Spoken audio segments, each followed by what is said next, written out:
पांचवा चैप्टर है प्राकृतिक वनस्पति वन्य प्राणी। तो चलिए करते हैं शुरुआत।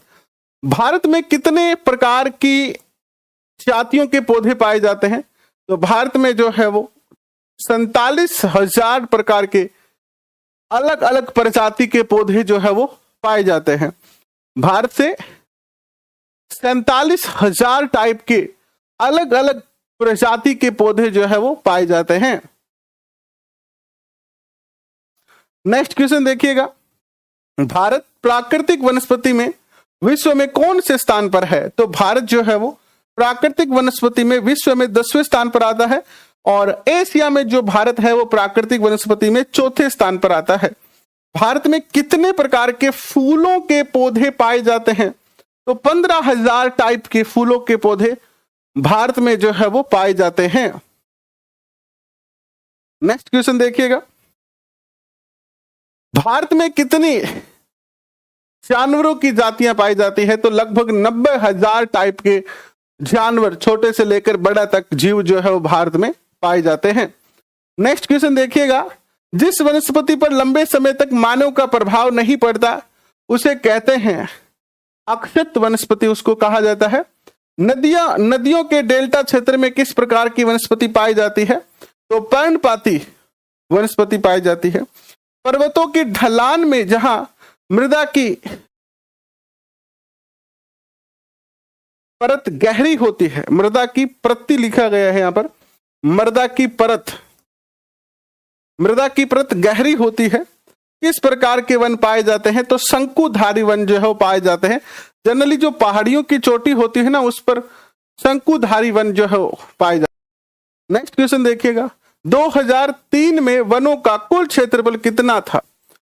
तो 68 लाख वर्ग किलोमीटर में जो है वो 2003 में भारत के अंदर वन क्षेत्र फैला हुआ था। India state open forest report 2011 के अनुसार भारत के कुल क्षेत्रफल का कितना प्रतिशत वन क्षेत्र है? तो 21.05%। भारत के कितने प्रकार की वनस्पति, भारत में कितने प्रकार की वनस्पति पाई जाती है? तो 5 प्रकार के वनों को हम डिवाइड कर सकते हैं। उष्णकटिबंधीय सदाबहार वन, उष्णकटिबंधीय पर्णपाती वन, उष्णकटिबंधीय कटीले वन तथा झाड़ियां, पर्वतीय वन और मैंग्रोव वन। 5 टाइप के वन या 5 प्रकार की वनस्पति क्षेत्र जो है वो भारत में पाए जाते हैं। नेक्स्ट क्वेश्चन देखिए, आपके स्क्रीन पर क्या आता है कि उष्णकटिबंधीय वर्षा वन कहां पाए जाते हैं? तो उष्णकटिबंधीय वर्षा वन जो है वो लक्षद्वीप, अंडमान निकोबार द्वीप समूह है, असम के ऊपरी भागों में तथा तमिलनाडु के तट भाग में जो है पाए जाते हैं। उष्णकटिबंधीय वर्षा वन के लिए कितनी वर्षा आवश्यक है? तो 200 सेंटीमीटर की वर्षा इसके लिए आवश्यक होती है। उष्णकटिबंधीय वर्षा वनों की ऊंचाई कितनी होती है? तो ऊंचाई इनकी होती है 60 मीटर। कितनी? 60 मीटर। नेक्स्ट देखिए, उष्णकटिबंधीय वर्षा वनों में किस प्रकार के वन पाए जाते हैं? तो यहां पर वन जो पाए जाते हैं वो है आबनूस यानी एनोबी वन। एंड ये वनों के टाइप है, ये वनों के प्रकार है, ये वन है, ये महोगनी वन, महोगनी के वृक्ष पाए जाते हैं, रोजवुड के वृक्ष पाए जाते हैं, रबर के वृक्ष पाए जाते हैं। आप इस चैप्टर के अंत के क्वेश्चन देखोगे तो वहां पर आपको एक क्वेश्चन मिलेगा कि रबर जो है वो किस प्रकार के वनों में आता है? तो रबर जो आता है वो उष्णकटिबंधीय वर्षा वनों में आता है। किस में आता है?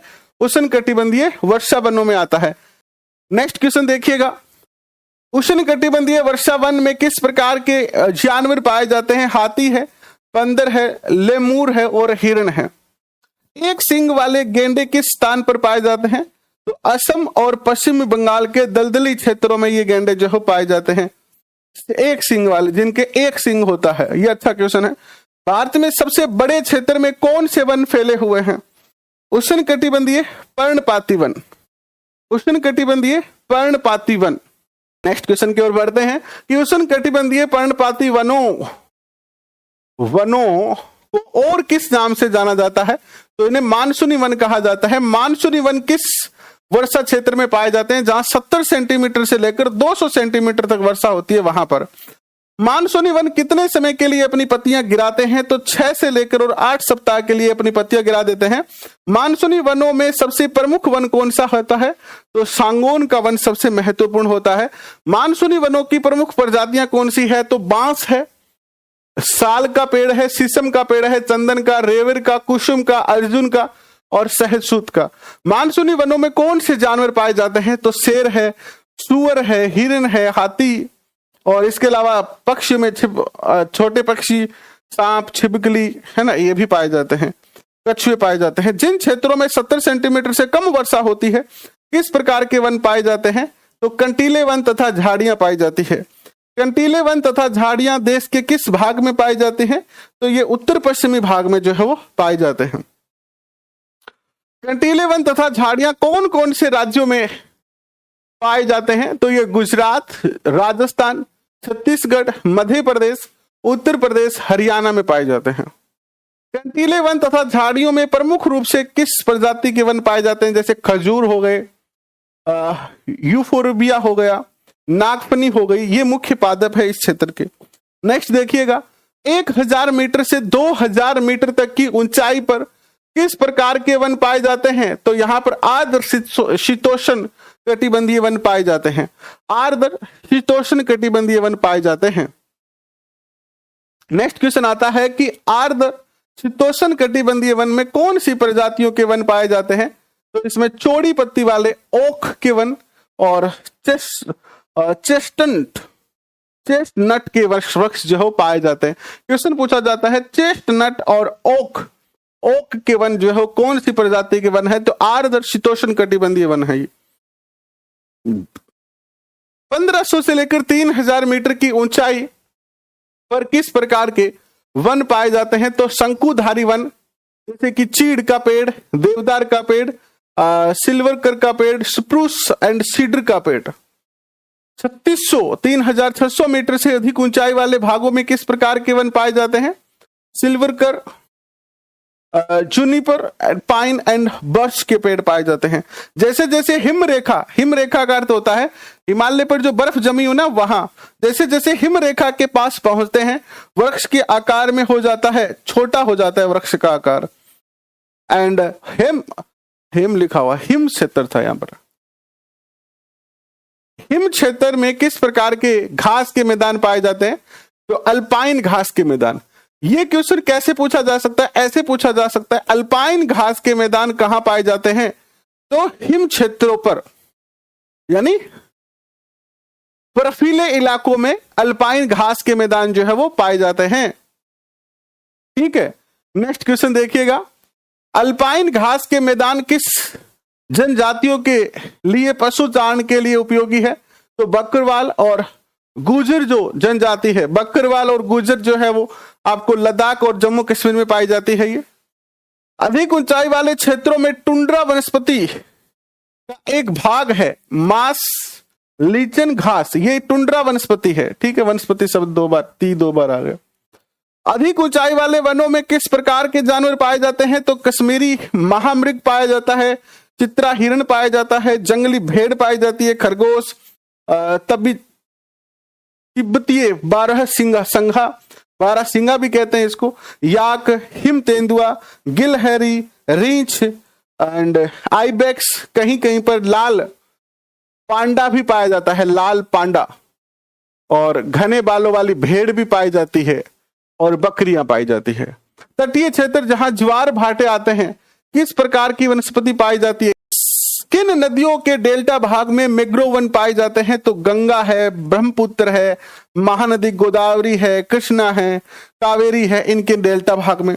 भारत में पक्षियों की कितनी प्रजाति पाई जाती है? 2000 प्रजाति पाई जाती है। भारत में मछलियों की कितनी प्रजाति पाई जाती है? 2546।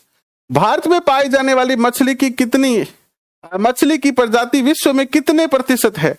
यानी भारत में विश्व की 12% मछलियों की प्रजाति पाई जाती है, 12%। भारत जीव सुरक्षा अधिनियम कब लागू हुआ था? ऐसे क्वेश्चन याद रखें खास तौर पर।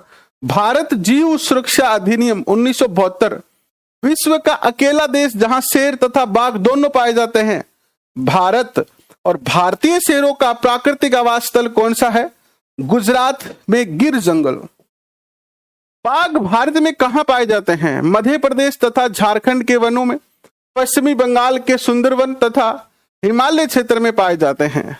लद्दाख की बर्फीली ऊंचाई में कौन सा पशु पाया जाता है? तो याक पाया जाता है, तिब्बती बारहसिंगा पाया जाता है, भारल पाया जाता है, नीली भेड़ कहते हैं इसको, जंगली भेड़ पाई जाती है, कियाक पाया जाता है। ठीक है, ये पाए जाते हैं। तिब्बती जंगली गधे होते हैं ये। नेक्स्ट क्वेश्चन देखिएगा, पक्षियों की कितनी प्रजातियां संकटग्रस्त है? तो 1300 प्रजातियां हैं। भारत में पक्षियों की कितनी प्रजातियां नष्ट हो चुकी है? 20 प्रजातियां नष्ट हो चुकी है। भारत में कितने जीव आरक्षित क्षेत्र स्थापित किए गए हैं? 18 जीव आरक्षित क्षेत्र। और इन 18 ये जो 18 जीव आरक्षित क्षेत्र हैं, इन क्षेत्रों में से कितने की तुलना विश्व के जीव आरक्षित क्षेत्र में की गई है? तो 10 की गई है। भारत में कितने नेशनल पार्क है? तो 103 नेशनल पार्क है भारत में। नेक्स्ट देखिए, जनसंख्या चैप्टर की बात करते हैं। मार्च 2011 तक भारत की जनसंख्या कितनी है? 12,106 लाख, या सीधे आप इसको कह सकते हो 121 करोड़। भारत का जनसंख्या विश्व का कितना प्रतिशत है? 17.5% है। भारत का क्षेत्रफल जो है वो 32.8 लाख वर्ग किलोमीटर है, और भारत का क्षेत्रफल विश्व के क्षेत्रफल का कितना है? 2.4% है। और भारत में सबसे पहली जनगणना कब हुई थी? तो 1872 में पहली हुई थी, और यहां 72 में जो हुई थी ना, वो पूरे भारत में नहीं हुई थी, भारत के कुछ हिस्सों में हुई थी, कुछ नगरों में हुई थी, बाकी संपूर्ण भारत में नहीं हुई थी। संपूर्ण भारत में पहली जनगणना हुई थी 1881 के अंदर, और प्रत्येक 10 वर्ष के बाद, यही 1881 के बाद, जैसे 1881, फिर 1891, फिर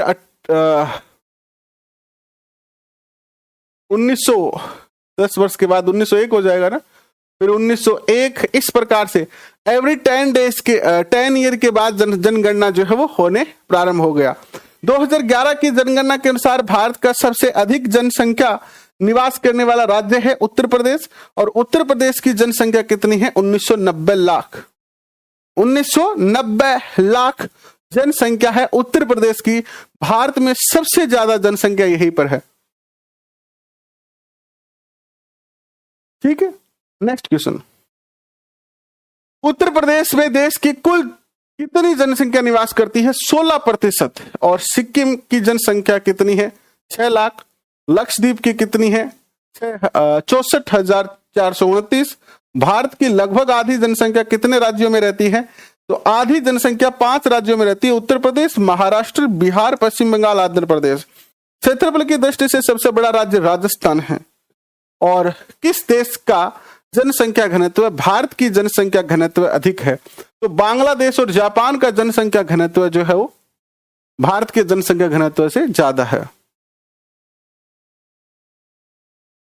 नेक्स्ट देखिएगा, 2011 की जनगणना के अनुसार भारत का जनसंख्या घनत्व कितना है? 382 व्यक्ति प्रति वर्ग किलोमीटर। बिहार की जनसंख्या घनत्व है 1102 व्यक्ति प्रति वर्ग किलोमीटर, और अरुणाचल प्रदेश का है मात्र 17 व्यक्ति प्रति वर्ग किलोमीटर। नेक्स्ट देखिए, आंध्र प्रदेश के पुनर्गठन के बाद 29वां राज्य कौन सा बना? तेलंगाना बना 2 जून 2014 को। और जम्मू कश्मीर राज्य को 2 केंद्र शासित प्रदेशों में कब विभाजित किया? यह नया क्वेश्चन है जो पूछा जा सकता है। 5 अगस्त 2019 को। जनसंख्या वृद्धि दर का अर्थ क्या है? किसी विशेष समय अंतराल में देश या राज्य के निवासियों की संख्या में परिवर्तन होना। एंड जनसंख्या वृद्धि दर कितने प्रकार की होती है? 2 प्रकार की होती है। एक सापेक्ष वृद्धि दर होती है, दूसरी होती है प्रतिवर्ष होने वाला प्रतिशत परिवर्तन। निरपेक्ष वृद्धि दर किसे कहते हैं? पहले की जनसंख्या, मान लीजिए 2001 की जनसंख्या को बाद की जनसंख्या से घटाकर, 2011 की जनसंख्या से घटाकर जो डाटा निकल के आता है, डाटा लिखना था, घाटा लिख दिया, डाटा, जो डाटा निकल के आता है उसे ही क्या कहते हैं? निरपेक्ष वृद्धि दर कहते हैं। सर्वाधिक दशकीय जनसंख्या वृद्धि दर रही थी 1971 से 1981 के मध्य 24.66%। जनसंख्या में होने वाले परिवर्तन में मुख्य प्रक्रियाएं हैं जन्म दर, मृत्यु दर और प्रवास। जन्म दर कि कितने बच्चे जन्म ले रहे हैं, कितने लोग मर रहे हैं और कितने लोग दूसरे देश में जा रहे हैं। जन्म दर मृत्यु दर के बीच के अंतर को कहा जाता है जनसंख्या की प्राकृतिक वृद्धि। प्राकृतिक वृद्धि एक वर्ष में प्रति 1000 व्यक्तियों में कितने जीवित बच्चे रहते हैं, उन्हें कहते हैं जन्म दर कहते हैं। एक वर्ष के अंदर 1000 बच्चे जन्म लेते हैं, उनमें से कितने बच्चे जीवित रहे, यह कहलाता है जन्म दर। और एक वर्ष में 1000 व्यक्तियों के पीछे कितने व्यक्तियों की मृत्यु हो गई, यह कहलाता है मृत्यु दर। भारत में जनसंख्या वृद्धि दर का प्रमुख कारण क्या है? मृत्यु दर में कमी आ गई है क्योंकि आधुनिक दवाइयां आ गई है, और जन्म दर भी अधिक है भारत की, तो इसलिए जन्म दर ज्यादा होगी तो ज्यादा लोग बढ़ेंगे और मृत्यु दर कम हो जाएगी तो लोग मरेंगे कम। नेक्स्ट क्वेश्चन देखिए, 1951 में नगरीय जनसंख्या प्रतिशत कितना था? 17.29। 2011 में कितना हो गया? 31.80। 2001 से 2011 तक क्या लिख दिया?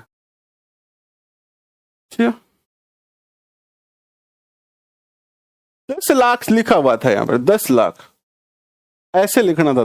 10 लाख से अधिक जनसंख्या वाले नगरों की संख्या कितनी हो गई है? 35 से बढ़कर 53 हो गई है। इस राष्ट्र की आबादी को कितने वर्गों में बांटा जा सकता है? 3। एक तो बच्चे होते हैं किसी देश में, एक वयस्क होते हैं यानी युवा, और एक वृद्ध होते हैं यानी बूढ़े। भारत में सबसे ज्यादा कौन से हैं? भारत में सबसे ज्यादा वयस्क हैं। कार्यशील जनसंख्या कौन सी होती है? वयस्क यानी युवा वर्ग का जो होता है वो सबसे ज्यादा कार्यशील होता है। और क्या है ना, वयस्क जनसंख्या है। जिस देश में 58.7% जनसंख्या किसकी है? युवाओं की है, 58%। भारत में कितना प्रतिशत बच्चों की जनसंख्या? 34.4। वृद्धों की जनसंख्या मात्र कितनी है? 6.9% है। 1000 पुरुषों के पीछे महिलाओं की संख्या क्या कहलाती है? लिंगानुपात। 1951 में लिंगानुपात था 946। 2011 में भारत का लिंगानुपात घटकर 943 हो गया। भारत में सर्वाधिक लिंगानुपात केरल का है 1084, पांडिचेरी का है 1038, दिल्ली का है 866, हरियाणा का है 877। 2011 की जनगणना के अनुसार भारत की साक्षरता दर है 73%, और इसमें पुरुष साक्षरता है 80.9%, महिला साक्षरता है 64.6%। व्यवसाय को कितने भागों में डिवाइड किया जा सकता है? 3 भागों में, प्राथमिक व्यवसाय, द्वितीयक व्यवसाय, तृतीयक व्यवसाय। प्राथमिक व्यवसाय में कृषि, पशुपालन, वृक्षारोपण, मछली पालन, खनन आता है। द्वितीय व्यवसाय में भवन निर्माण करना, उत्पादन करना, यानी प्राथमिक उत्पादन को सेकेंडरी निर्माण करना। और तृतीयक व्यवसाय में आता है परिवहन, संचार, वाणिज्य, प्रशासन। 1951 में भारत की मृत्यु दर जो थी वो 25% थी। 2011 में मृत्यु दर हो गई 7.2%, यानी 1951 में 25 यानी 100 में से 25 लोगों की मृत्यु हो जाती थी अलग अलग कारणों से। लेकिन 2011 में मात्र 100 में से 7.2 व्यक्तियों की ही मृत्यु होती है। प्रति 1000 होता है, ये प्रति 1000 है, तो 1000 में से 25 लोग मारे जाते थे, जबकि अब जो है वो 1000 में से 7.2 लोग ही मारे जाते हैं। 1951 में भारत में औसत आयु थी 36.7। 1951 में औसत जो व्यक्ति की आयु थी ना वो 36.7 वर्ष थी, जो बढ़कर 2012 में कितनी हो गई है? 67.9 वर्ष हो गई है। बस ये चैप्टर हो गया पूरा, क्लास 9 पूरी हो गई।